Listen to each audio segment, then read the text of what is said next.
Oke teman-teman, pada kesempatan kali ini di sini kita akan membagikan informasi tentang alat yang biasa kita pakai ketika kita melakukan transmisi data, teman-teman. Transmisi data melalui kabel HDMI, teman-teman. Nah, biasanya kalau misalnya kita itu mau streaming ya dari jarak jauh, misalnya di sini kita mau dari satu kamera, misalnya kamera ini jaraknya sangat jauh dan kita pengen pakai kabel, biasanya kita pakai LAN gitu ya. Yang di situ kita pakai yang namanya HDMI extender.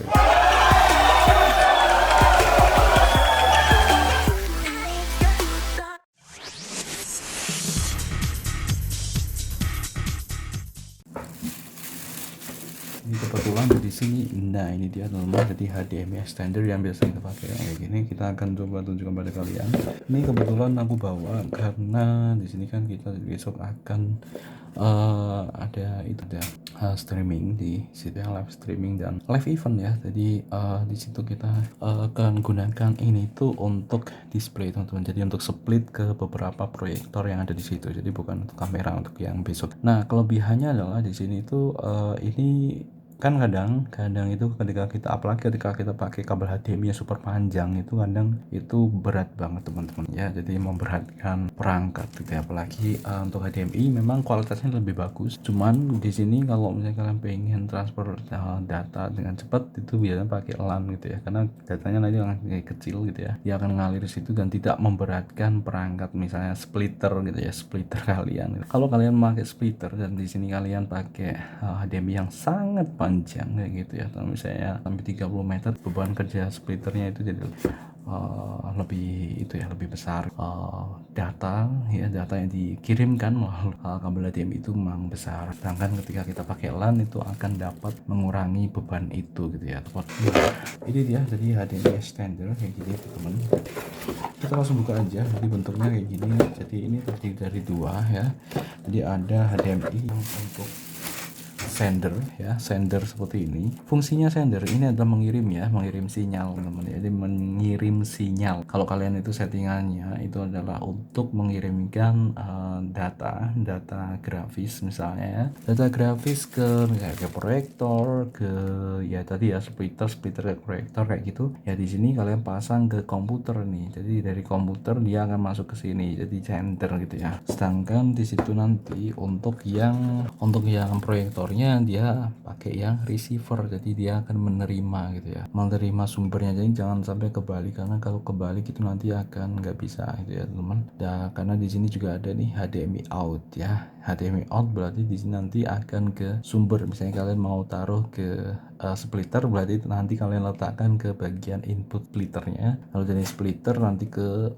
outputnya splitter langsung ke proyektor, just like that, seperti itu teman-teman. Oke, jadi gitu ya. Dan ini untuk LAN-nya, kalau LAN-nya itu ini bebas ya, yang jelas di sini kan kabel LAN yang biasa, bukan yang ini ya. Sekarang itu kebanyakan straight teman-teman ya, jadi bukan yang cross, karena cross itu kan biasanya sekarang kebanyakan banyak ya, yang sekarang itu udah kebanyakan udah straight. Sangat jarang untuk komputer ke komputer untuk terhubung gitu ya langsung. Biasanya dari komputer ke switch langsung ke komputer, itu menggunakan kabel strike. Karena kabel strike itu yang penting adalah perangkatnya itu berbeda ya. Misalnya komputer ke itu tadi ke switch, kita pernah bahas ya di sini ya, di konten kita udah ada ya switch yang seperti apa, kita udah kasih contoh.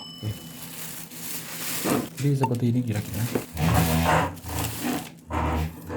Ini detailnya tuh teman, ini versi 3. Nah ini adalah HDMI outnya, ini DC nya pakai DC 5 volt, oke. Dan ini HDMI High Definitive Multimedia Interface HDMI extendernya, dan ini adalah receiver ya, tulisannya udah ada di situ ya, udah tau jelas ini ya teman-teman ya. Dan ini untuk resetnya, ini LAN nya teman-teman, jadi LAN-nya di bagian nanti akan saling terhubung nih.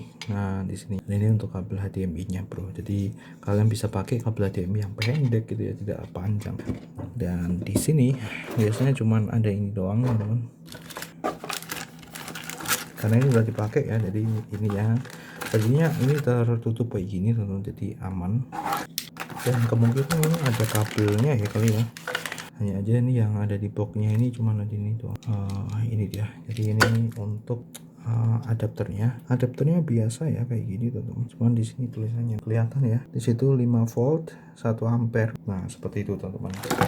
Oke, jadi cukup simple sebenarnya, tidak terlalu panjang-panjang. Yang jelas ini tadi ya, fungsinya adalah untuk itu ya, mengirimkan itu tadi dengan, jadi kita bisa menggunakan kabel LAN ya, kabel LAN yang biasa gunakan di internet ya, untuk jaringan Ethernet ya, internet itu kita bisa gunakan untuk ini bro. Alright, dan sekian untuk video kali ini, semoga bermanfaat buat kalian. Ini kebetulan aku bawa balik itu buat jaga-jaga sebenarnya teman-teman, jadi sudah tak setting, sudah di setting ya teman-teman, sudah di setting, kita pakai yang lain gitu ya, cuman ini buat cadangan saja. Kalau misalnya kebetulan untuk HDMI extendernya itu bermasalah, kita bisa langsung cepet gitu ya, langsung troubleshootingnya cepet, karena di acara itu kan running terus teman-teman. Kalau untuk acara-acara itu running terus dan itu berlangsung terus. Kalau misalnya di sini ini gagal lama, itu juga akan jadi penilaian yang buruk juga sih, sehingga sini harus cepat. Jadi kita perlu backup plan gitu ya untuk ini teman-teman, seperti itu sih. Ini kalau kalian pengen lihat di bagian tulisan-tulisan yang ada itu, ini full HD ya tentunya, jadi maksimal full HD. Ini up to 120M ya, 394 feet. Transmission distance-nya itu berapa ya? 120 meter itu ya sebenarnya ini melebihi ya teman-teman ya, melebihi. Kalau kabel Ethernet itu biasanya efektif itu 100 meter teman-teman, ini 120 itu berarti kan udah melebihi. Di sini saya sarankan ya memang 120 meter itu terlalu over ya, jadi 100 meter lah biasanya teman-teman, karena memang segitu ya biasanya ya untuk standar dari kabel Ethernet itu ya. Kalau lebih dari itu ya fiber optik 120 meter itu cukup panjang ya teman-teman, cukup luas juga kalau misalnya itu ruangan, dan kita jarang ya pakai segitu ya. Paling mentok itu paling 20-30 meter, 50 meter itu udah ya paling panjang teman-teman. Dan di bagian sini, nah ini allow to be distributed by network router, jadi bisa pakai router, it was compatible with existing network. Oke, plug and play ya teman-teman, without any manual setting, jadi gampang banget, jadi yang awam pun juga sebenarnya bisa sih kayak gitu. Oke, bye bye, assalamualaikum warahmatullahi wabarakatuh.